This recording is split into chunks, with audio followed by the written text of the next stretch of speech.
Et bien bonjour à toutes et à tous les amis, c'est Lofire. Aujourd'hui on se retrouve pour une nouvelle vidéo. Alors on se retrouve pour un nouveau tuto. Alors ce nouveau tuto va vous montrer comment j'ai fait pour faire ce logo là. Voilà, pour ma chaîne, et comment j'ai fait bien évidemment pour faire la bannière. Alors tout d'abord, avant que la vidéo commence, pour ceux qui vont me demander comment tu fais pour avoir ce petit truc pour montrer ton compteur d'abonnés, vous devez télécharger l'application qui se nomme Subscriber Count. Alors attendez, je vois pas très bien le Subscriber Count, pardon.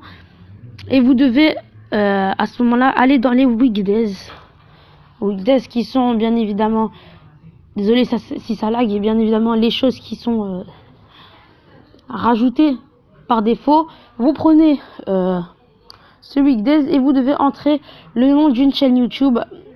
Alors la dernière fois j'ai fait de la pub pour Kippy Fingerboard, maintenant j'en fais pour MX Fingerboard.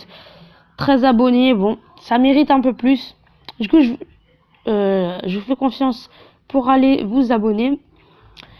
Alors le tuto, qu'est-ce que c'est? Alors le tuto, comme je vous ai vu, je vais vous montrer comment faire le montage et de votre prochain logo et de votre prochaine bannière.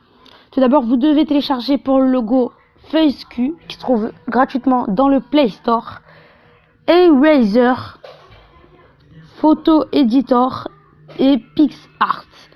Voilà, PixArt qui est PixArt et Photo Editor qui sont des applications de montage. Alors en premier temps, vous allez faire votre logo sur FaceQ. Alors je vais en créer un avec vous. Vous avez fille, garçon ou deux players si vous avez une chaîne à deux. Garçon avec garçon, fille avec fille ou garçon avec fille. Faut bien le noter ça. Du coup moi je vais sur garçon. Voilà, ça charge. Je vais monter un peu plus le son parce que ce son là. Voilà, vous choisissez. J'attends que le personnage charge. Voilà, vous choisissez votre coupe de cheveux. Voilà, moi je vais choisir une petite coupe de cheveux normale. Vous mettez votre couleur de cheveux. Moi je prends un peu brun foncé. Votre taille de tête. Alors attendez. Alors vous prenez votre taille de tête. Voilà. Moi je suis un peu comme ceci. Vous prenez votre couleur de peau. Alors si vous avez cette couleur de peau, c'est que vous avez un gros problème. Ensuite vous choisissez la taille des sourcils, hein. Voilà, moi je préfère les sourcils de base. Prenez les yeux. Moi je préfère ces yeux là. Là, votre bouche. Moi je préfère cette bouche. Et le nez, bon le nez c'est à rajouter en plus, mais moi personnellement je le mets pas. Vous mettez si vous avez de la barbe ou de la moustache. Voilà, malheureusement on peut pas choisir la couleur des sourcils et la couleur de la barbe.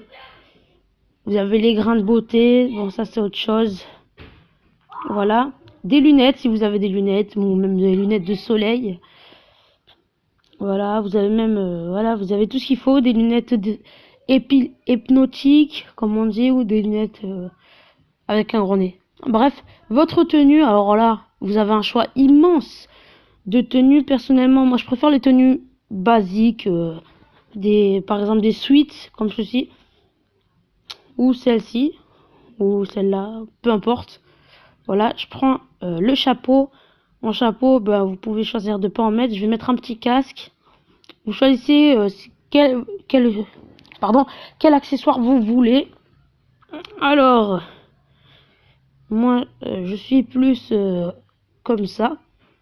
Votre fond derrière. Voilà. Voilà. Moi, je préfère garder le fond bleu, parce que ça va vous servir par la suite. Après, vous choisissez. Vous avez les bulles de dialogue, les visages qui sont déjà faits. Je l'ai raté. Celui-là est très bien fait, par exemple, ou même celui-là. Ensuite, vous avez déjà des tenues qui sont appropriées. Voilà, des tenues de manga, bien sûr, hein. Par exemple, si on a Luffy de One Piece et son équipage, hein. Voilà. Et après, il y a les autres. Bon, après, si vous voulez pas regarder, vous allez appuyer sur Save. Voilà. Et si vous voulez le personnaliser encore une fois, vous allez dans History. Et normalement, vous devrez trouver votre perso de base. Voilà. Il est juste ici. Mais je le laisse. Ça va plus nous servir. Maintenant, vous avez fini avec votre logo. Vous devez passer à l'application Eraser. Alors cette application qui me sert très souvent sert à faire un détourage des photos comme sur Photoshop sur PC, un détourage des photos pour avoir quelque chose de parfait. Du coup, je prends ça. C'est pour ça que je vous ai demandé un fond bleu ou un fond d'une autre couleur.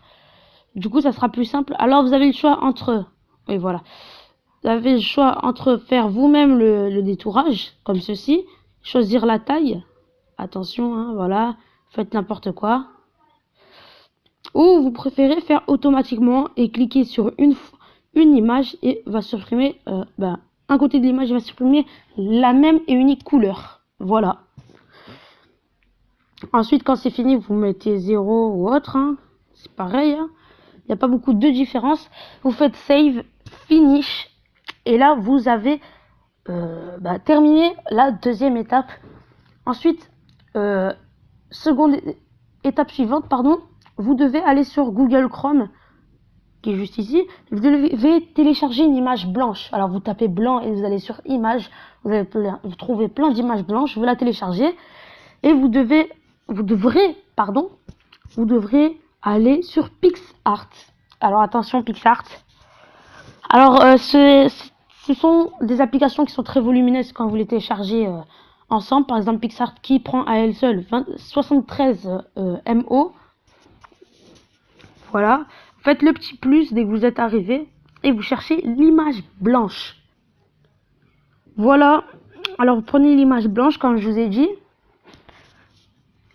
Voilà, vous rentrez dedans et vous allez en bas, vous allez ajouter une image. Vous prenez votre image que vous avez détourée. Vous la prenez, vous la placez vers le milieu. J'attends que ça finisse de charger. Voilà, bon, mon image est assez floue. Ensuite, vous allez mettre un texte. Vous allez écrire votre pseudo. Moi, j'écris test. Et pas texte, hein, pardon. Oui. Ensuite, vous allez prendre la couleur. Vous allez mettre noir pour l'écriture. Et vous choisissez la police d'écriture. Moi, je préfère celle-là. Que je rétrécis. Alors, désolé si c'est un peu flou l'image. Hein, mais ça dépend de la taille de votre image. Vous mettez la flèche. Vous mettez galerie. Et elle sera exportée dans votre galerie.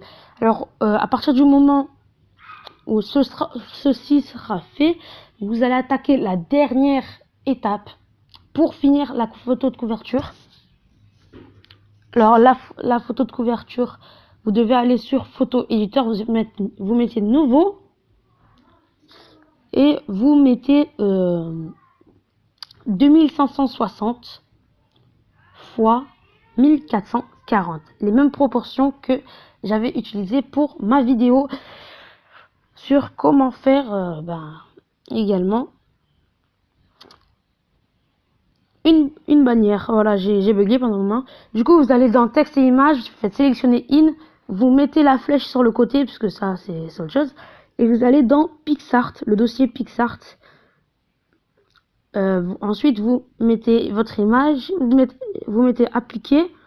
Et si vous avez une image de couleur, si vous avez choisi de mettre une image de couleur, vous devrez mettre un pinceau. Je sais plus comment ça s'appelle. Je sais plus comment on dit. Vous devez aller dans le dessin, couleur, et vous devrez mettre la petite pipette là pour choisir la couleur. Et ensuite, vous mettez OK et vous dessinez autour. Voilà. Vous dessinez autour. Bon, moi personnellement, c'est bon. Et après, vous faites le petit télécharger. Vous mettez dans la galerie et vous avez votre nouvelle bannière qui est terminée et que vous pouvez mettre en service sur YouTube. Alors, en tout cas, j'espère que cette vidéo vous aura plu. J'aurais fait un petit cut parce que quelqu'un rentrait dans la pièce. Du coup, bon, C'est pas le plus dérangeant, mais ça arrive quotidiennement, du coup c'est assez chiant. Voilà, comme vous aurez pu le voir dans ma dernière vidéo.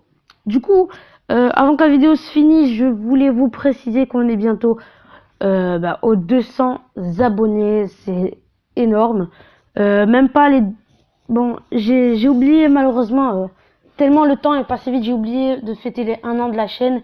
Pour les 2 ans, vous inquiétez pas, un énorme truc arrive. Ça va être énorme, voilà. En tout cas, on est bientôt aux 200. Si on arrive aux 200 avant la fin de l'année, ça pourrait me faire chaud au cœur. Alors, n'hésitez pas à partager, à liker et à vous abonner. En tout cas, moi, je vous retrouve pour une prochaine vidéo tous les 2-3 jours pendant les vacances et 2 vidéos par semaine pendant les périodes scolaires. En tout cas, moi, j'espère que cette vidéo vous aura plu. C'était le Fire et je vous dis peace.